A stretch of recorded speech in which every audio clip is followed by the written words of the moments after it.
You can fly higher than the sky, shine brighter than the stars. You can have all you ever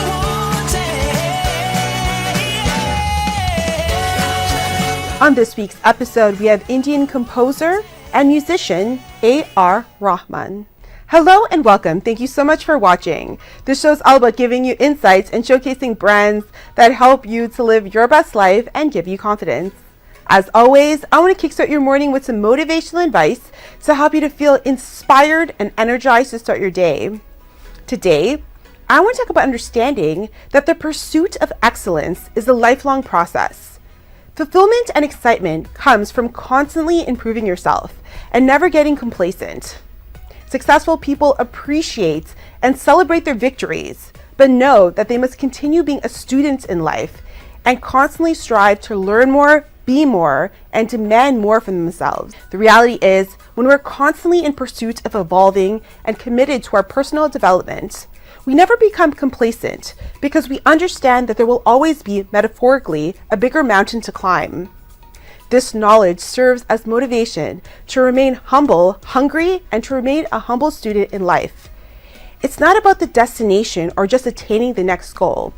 It's about who we become along the way to our destination.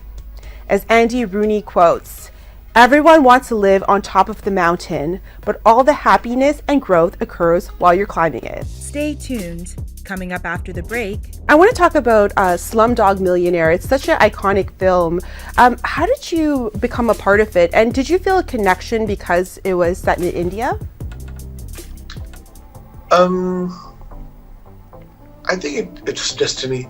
I was supposed to meet Danny Boyle. He had emailed me, and we could never meet. I was very busy that year, and I was in for a press meet or something in Mumbai, and then suddenly I had this text, "I'm in Mumbai, where are you?" I said, "I'm in Mumbai too." I said, "I'm in this hotel, where are you?" "I'm the same hotel." And we met for breakfast, and he handed over the DVD of the first cut. Wow. Wardrobe provided by H&M.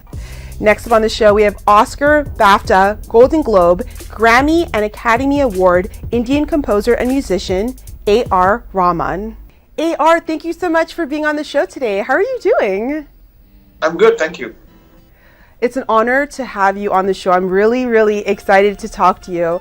But, before we talk about your successful career, let's take it back to the beginning. I know that your father was score composer. So let's take it back. How did that, develop your passion for music? Yeah, I think music was all around me. My father, and then after he passed away, my mom had all this. He left all the music equipment, so we were renting that. Then she said, "I don't need to rent this if you learn to play." And it was her idea that I should take after my father. Very unusual in middle-class families where, don't do music, go find a job, become a doctor, become an engineer, and all this stuff. Mm-hmm. And I know that you started studying music at a very young age, at the age of 4, and by 11 you were already playing in the orchestra. And I know that, music takes a high level of commitment, discipline, focus. So do you feel like, playing music at such a young age kind of prepared you for the career you were going to have? Yeah, absolutely. I think the 10 years I was in the studios, like from the age of 12 to 22, I think I played maybe more than 2,000, 3,000 sessions. Wow. And with different composers, different, musicality. And that's when I realized I have to do something more, not what I've been working with these composers, because they were very good and they were very focused on the regional stuff.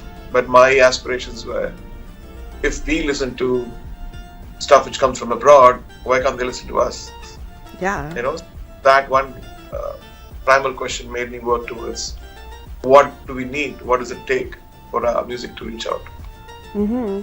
Yeah, and you made the bold decision to drop out of school to, become a musician. Did that come with any challenges, especially in a, South Asian household? I feel like, as you said, the norm is lawyer, doctor. So did it come with any challenges for you?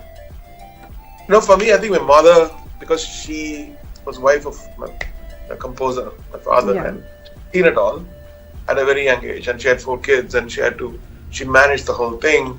So she believed that, it's useless doing any other job than what your dad did. So exactly. She made that bold decision. I was very skeptical. I was like, nobody's going to respect me, and Yeah. I'm not going to get. I'll be like looked down upon, and all these things come in because when you go to a school, and you look at other people, and you're different.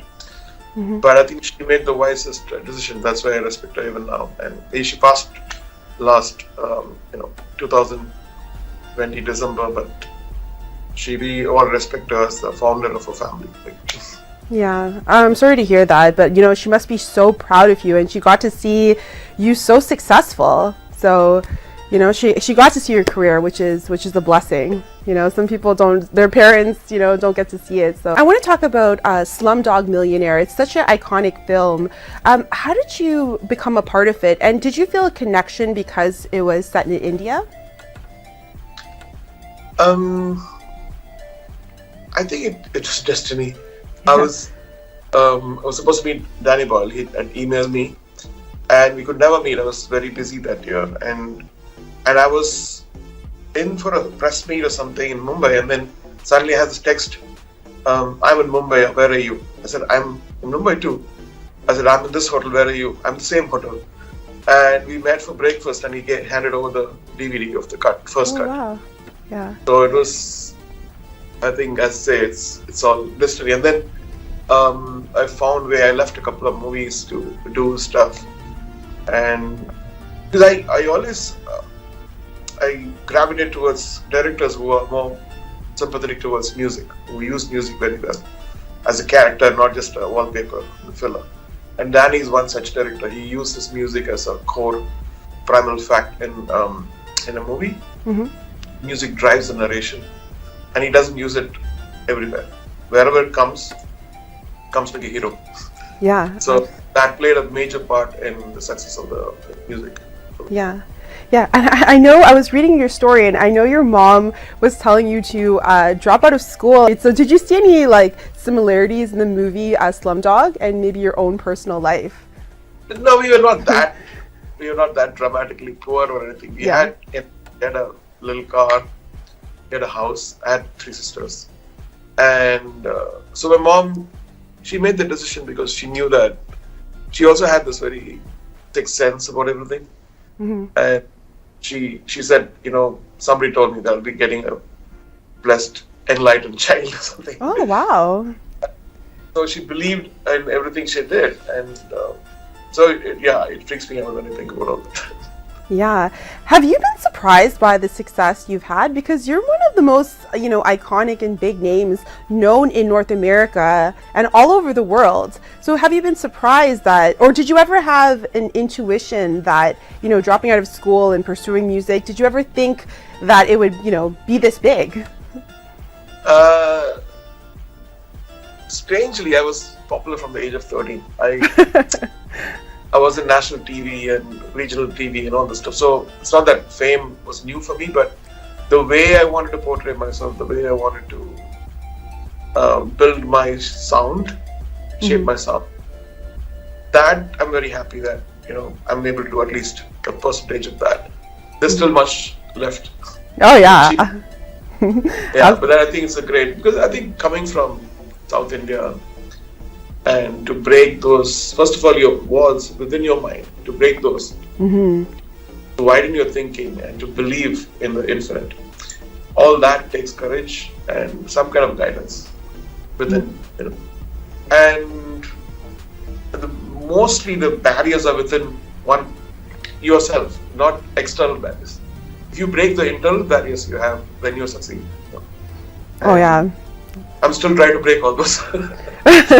It's a lifelong process. It's actually the intro of my show is, it's all about your mind. Your mind basically dictates your whole life, right? It's actually so interesting. And if you shape your mind and your thoughts to work for you and have a winning mindset, I mean, anyone can be successful, right? So I think that's very true. Exactly. So this is sort of to know about these barriers and how to break them, how to not keep any negative emotions which brings your human potential down. This itself is a process, and if you master that and you are successful in anything you do. Exactly. Yeah, absolutely. And I saw that in an interview that you mentioned that you like to seek and, pursue something greater. You like to be a seeker. So let's talk about that statement. What did you mean by that? The world is evolving constantly, right? It changes. Whatever we learn, it gets redundant very soon. So it's important to seek. Yesterday's knowledge is today's actually useless piece of data. And so if your mind can adjust to the evolving world and how you need to live your thing, I think that itself is it forces you to get interested in life. Because boredom is another thing you have to kill. And you live for long. Yeah. Here's the musical career and still finding that fire to do things more. That means you need to seek, you need to learn. Whether it's musical knowledge or whether it's spiritual knowledge or it's human connection or the way you refine yourself. Many things, I would say. Yeah, absolutely. You always have to seek, because if you feel that you know everything, you become complacent and life is not exciting anymore, right? If you're not constantly seeking for something more. So I completely agree with you. I want to talk about, you've been in been part of a lot of Hollywood blockbuster movies, including 127 Hours with James Franco, Couples Retreat, $1 Million Arm, The 100-Foot Journey. And, each movie is so unique. What does it take to find the essence of a movie musically? What's the creative process? And is it something that comes naturally for you? Or is it a lengthy process? In India, I think I'm really lucky to people not judging, you can only do Western or Indian or folk or classical. So everything which is thrown on you, you find your own voice, how to interpret that, and you do that. So I think that training helped me a lot when I do Hollywood movies, whether it's Pele, which is based on Brazilian, culture, whether it's The Messenger of God, it's Iranian, then whether it's Warriors of Heaven, which is Chinese, and the Hollywood, very movies you talk about. And it puts you, because I'm a lover of music and I don't, discriminate between this style and that style. Every piece of music goes to someone and it's serving humanity and it gives hope. So with that philosophy, I'm able to achieve what little I can do in very projects now. And does it come naturally for you to create music and, find the essence of a movie? Because really, the music and the soundtrack is really what makes the movie also really good. Like with Slumdog Millionaire, it was the soundtrack that you created as well that really created the essence. So is it something that is difficult for you to do? Or is it just something that you know right away, you can, create the essence from just, one shot? The good thing about movie is you have a whole team. You have a director, and then you have a sound editor, and then we discuss a lot of stuff and say, hey, listen to this stuff. And we just pick some ideas from, the palette of sounds. And recently I did a musical called Why in Dubai for the Dubai Expo.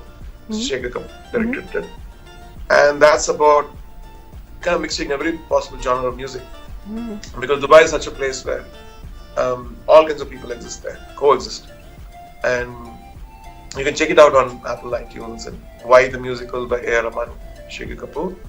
And that's my latest. So when I did that, it's a very similar thing. Like every culture lives here in Dubai. Why don't we be inclusive even in the palette of sounds and the styles? And I know a lot of people were very skeptical about it, but in the end, all of them called me and said, like, I never knew that it's going to work. But it's worked beautifully, because I think when you go beyond the divisive lines of humanity and you go for a larger ideal and higher ideal, then even the music has to do the same. So like it should be like God's point of view at everything. Yeah. Very nice. And A.R, what is the biggest milestone the most memorable milestone that you've had so far? Because you've had so many accomplishments, but what's one milestone that's very special to you that you recall vividly? I think being in musicals is a milestone. Like getting interested in being active and being meaningful and relatable to today's audience is a milestone. But more than that, I think musical education to underprivileged children or providing children the kind of knowledge which they are thirsty back in South India. And so I started the musical conservatory called KM Music Conservatory, and we teach Western classical, Indian classical, and all that stuff. And I'm the principal of that school, founder.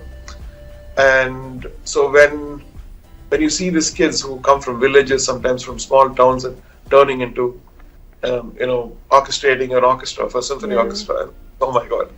In 4 years, this kid has learned something. In 5 years, this girl is playing Chopin, or in 6 months, a blind kid is playing Bach fugue. Wow. So these are the things which I feel like are unique and great milestones for. Other than, of course, scoring music, I think giving back to the society. Yeah, absolutely. And is it surreal going back home and seeing, what if impact you've made in your hometown and all over the world, but, to go back to where you came from and, to see people inspired by your work, how does that feel? It's, I can't take it seriously because it takes a second for people to react adverse for something, even if they respect somebody for 30 years or 40 years.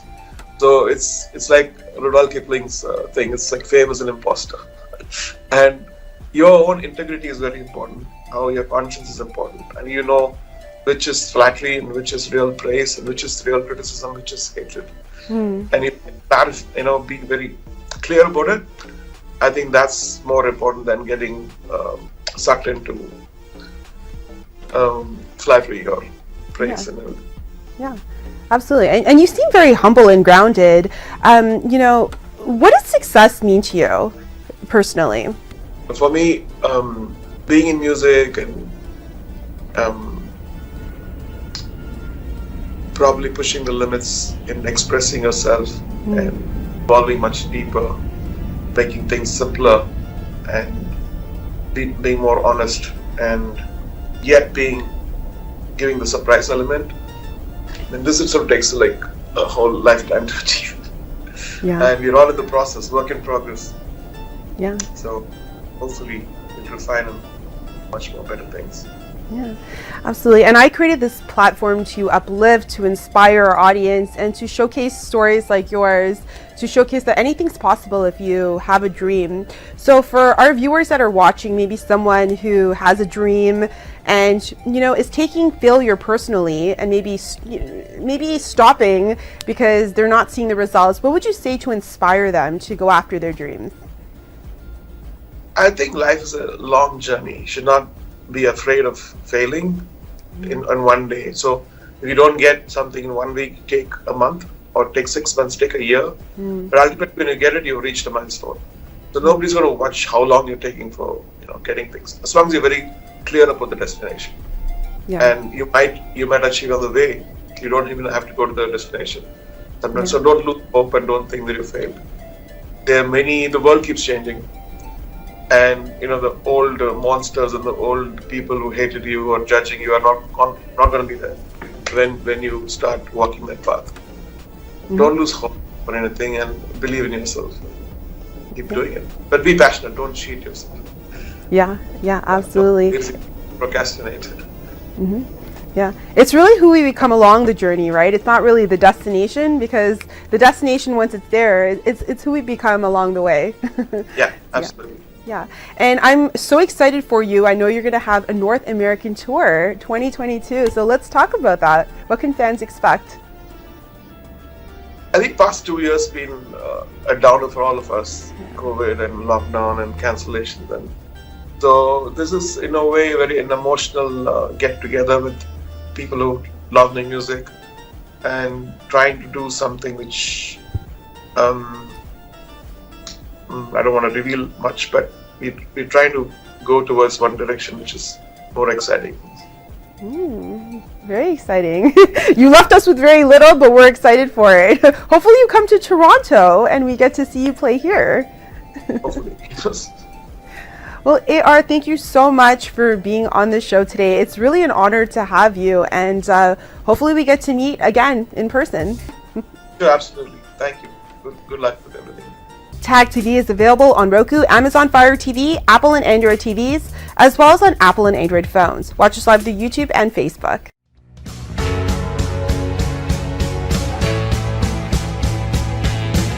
You can fly higher than